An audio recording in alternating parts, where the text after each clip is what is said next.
US President Joe Biden has fulfilled a long pending American promise by recognizing the mass killings of Americans by the Ottoman Turks in 1915 to 16 as an act of genocide, but the move has clearly infuriated Turkey, a NATO ally. In 2019, both houses of the US Congress passed resolutions calling the slaughter by its true name. But former President Donald Trump, like his predecessors, stopped short of a formal recognition of the genocide, mainly because of the Turkish opposition.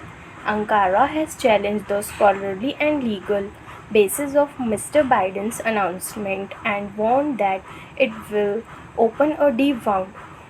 Up to 1.5 million Americans were estimated to have been killed during the course of the First World War by Ottoman Turks when the Ottoman Empire suffered a humiliating defeat in the Caucasus in 1915 at the hands of the Russians.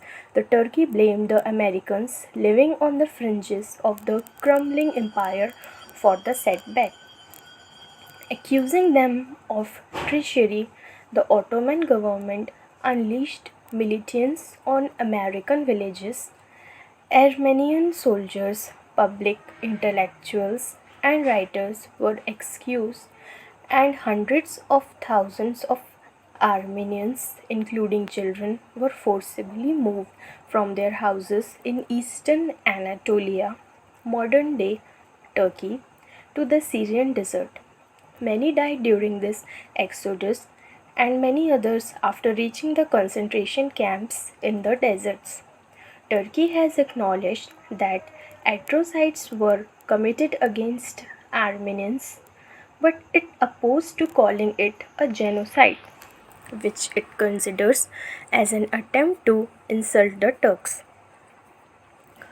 Mr. Biden's move comes at a time when the relationship between the US and the Turkey has been in steady decline. In 2016, Ankara accused the US-based Turkish Islamic preacher Fethullah Gülen of being the mastermind of a failed coup and asked the US government to extradite him, a demand Washington paid no attention to. Turkey's decision to buy the $400 missile defense system from Russia, despite strong opposition from the US, prompted American leaders to oust Turkey from the F-35 fighter jet training program and impose sanctions on their ally.